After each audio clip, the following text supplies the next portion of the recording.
Hello বন্ধুরা, প্রথমেই তোমাদের ওয়েলকাম করি আমার ক্রিয়েশনে। আমিও তোমাদের মতনই প্রচেষ্টা করে চলেছি কিছু নতুন করার। আজকে আমি তোমাদের মোজাইক আর্ট করে দেখাবো। আশা করি তোমাদের ভালোই লাগবে। খুব অল্প জিনিস নিয়ে খুব সহজেই বানিয়ে ফেলতে পারবে এটা। এর জন্য তোমাদের লাগবে একটা MDF বোর্ড বা যে কোনো থিকনেস কার্ডবোর্ড হলেও চলবে, একটা নিউজ পেপার। প্রথমেই নিউজ পেপারটা রেখে তার উপর একটা MDF বসাবে, দিয়ে রাউন্ড করে কাট করে নেবে। আর একটা মিড পয়েন্টের জন্য নিউজ পেপারের ওপরেই মার্কার দিয়ে মিড পয়েন্ট করে নেবে, তাহলেই আমরা পেয়ে যাবো সেন্টার। ব্যাস, তারপরে কাজে লেগে পড়বো। একটা বিগ রাউন্ড মিরর নিতে হবে, যার সাইজটা আমরা কম্পাস দিয়ে মেপে নেব। তারপর সার্কেল করে নেব MDF এর ওপরে। এর সাথে তোমাদের সাথে একটা কথা শেয়ার করি।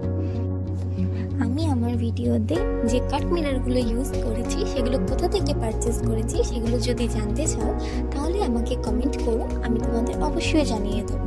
খুব কম দামে এবং অনেক রকমের কাট মিরর তোমরা পেয়ে যাবে।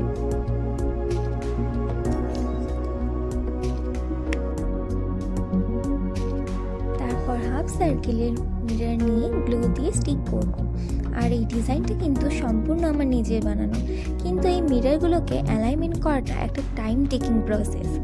সামনেই তো পয়লা বৈশাখ, আর তোমরা কিন্তু নিজেদের ঘর ডেকোরেটের জন্য এরকম একটা ডিজাইনের মোজাইক আর্ট বানাতেই পারো। তোমরা যদি আর্ট সম্পর্কে আরও কিছু জানতে চাও তাহলে অবশ্যই আমাকে জিজ্ঞাসা করো, আমি তোমাদের অবশ্যই জানাবো। আমি এখানে ওয়াল পুট্টি ব্যবহার করেছি। ওয়াল পুট্টির সাথে রেড কালারটা মিক্সড করেছি, এটা অ্যাক্রেলিক কালার।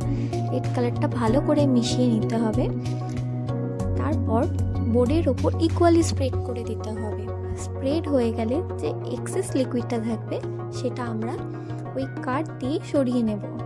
তারপর শুকিয়ে গেলে একটা ওয়েট টিস্যু, ওয়েট টাওয়াল বা যে কোনো ধরনের কাপড় দিয়ে আমরা ভালো করে মিররগুলোকে ক্লিন করে নেব।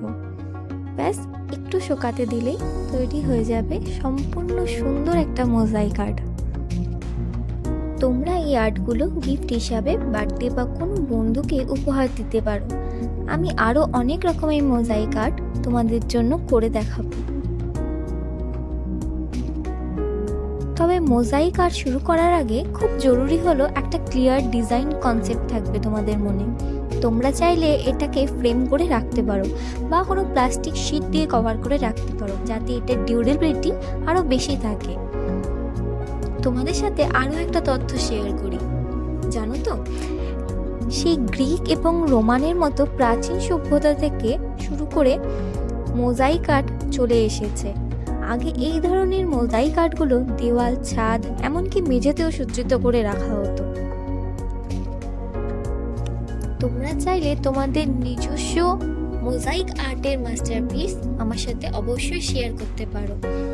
তবে আরেকটা কথাও বলে রাখি, এটার মধ্যে সিরামিক স্টোন বা গ্লাস বা মিরর অথবা রিসাইকেল মেটেরিয়ালও ইউজ করা যায়।